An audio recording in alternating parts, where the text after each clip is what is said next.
inundate the rotting lives of this prison world's doleful denizens, then only can topmost empowered preaching be done by anyone. As such, it would behoove any aspiring preacher who wants to realize his or her highest preaching potential to go to that end, even if it demands a concentrated, purposeful dedication of considerable time and energy in this lifetime to preparatory Antaranga Bhajan with that long-term aim in view. Wherever we find a realized exemplar of the full array of unalloyed devotional wisdom, the personage's external institutional rank or social status notwithstanding, there we will behold a perfectly holistic representative of Lord Chaitanya's Sankirtan movement.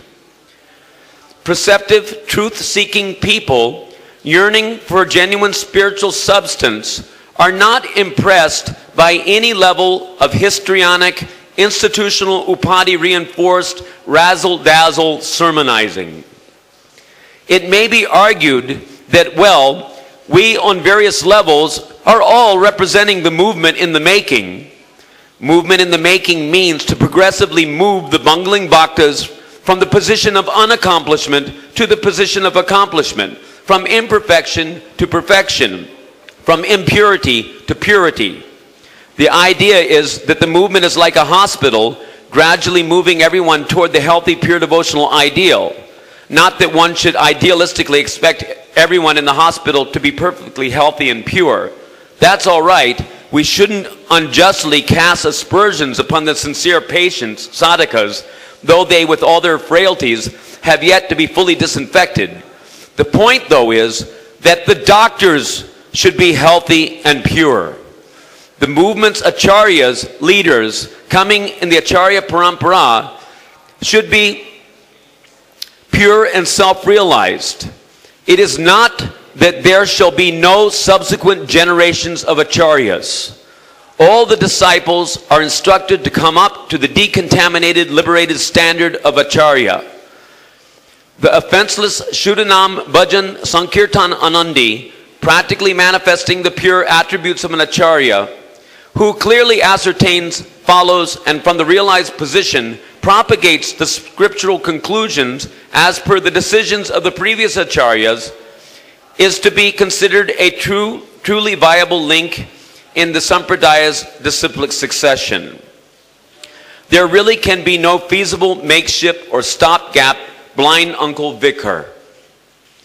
Disciplic succession means from acharya to acharya or acharyas, not from acharya to umpteen gazillion blockheads who, being too spiritually gutless to grasp the recognized esoteric method of unalloyed devotional realization, prefer to parade about, presumably on the plea of para upakara, preaching any retarded, shabby, so-called philosophy that blunderbusses out from their internally bankrupt, institutionally bamboozled, busybodying brainlessness.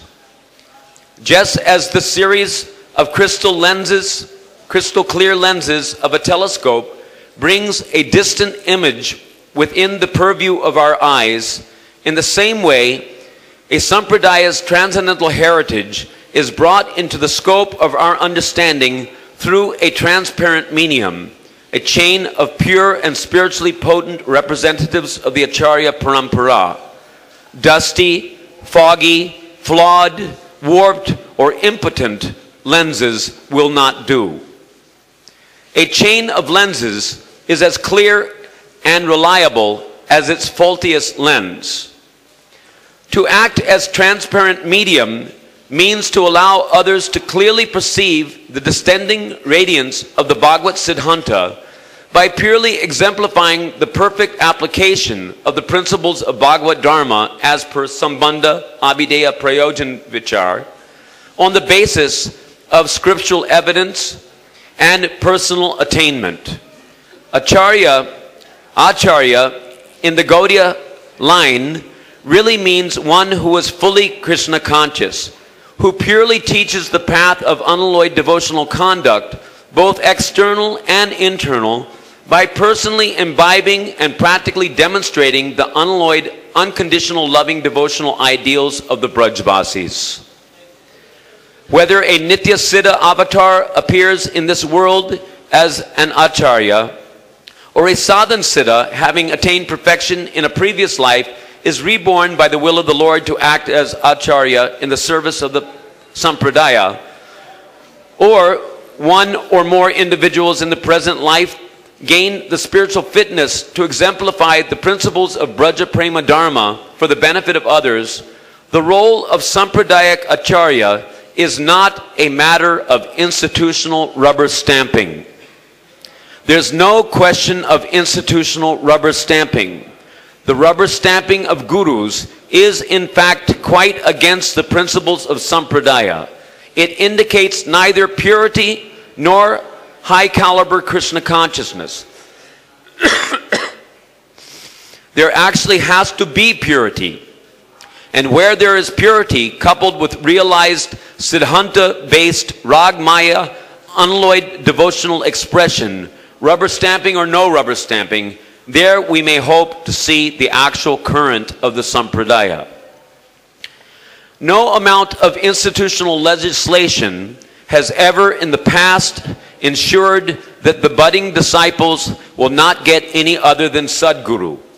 Nor does such presently offer any reasonable assurance to that effect, nor can such ever feasibly promise a foolproof approach to Sadguru in the future. Glaring testimony of this statement rests in the much less than unblemished post-founder Acharya institutional track record. What more need be said? One gets Sadguru by the grace of God. Having accumulated suitable Sukriti by lifetimes of inadvertent contact with agents of bhakti, a fortunate jiva becomes inclined toward the service of the Absolute. When Krishna, who is seated as Paramatma within the heart, directing the wanderings of every living entity since time immemorial, deems one the object of his mercy, then only by his arrangement is it possible for one to get the feet of Sadguru, not otherwise. By the mercy of Krishna, one gets Guru, and by the mercy of a genuinely elevated Vaishnava Guru, one gets Krishna. The institutional rubber stamping of Guru, as well as the recurrently observed herding of unsuspecting fledgling devotional candidates into institutionally endorsed liaison with chic awash, locally lionized, ecclesiastically rubber-stamped guru figureheads, simply boasts of a preposterous overestimated shot at managerially manipulating, governing, or meddling with the entirely independent will of the Absolute. In reality, though, God's will is quite beyond the grip of any theocracy's ostensibly ironclad administrative edicts.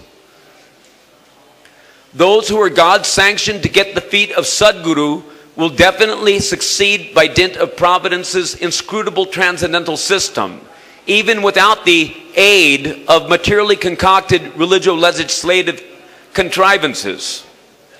And despite all the well-intended precautionary legislation, those not destined to get Sadguru in the present life, though associated with one or another preaching organization, will be frustrated time and again, even after repeated futile attempts. Of this there is ample precedence.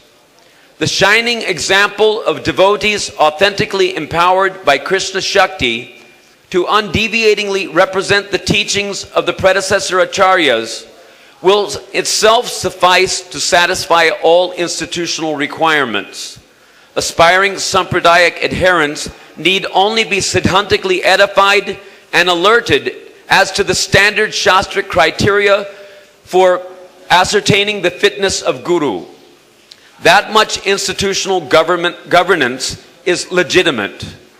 Deviants and impostors will automatically be shunned and fall into disrepute. No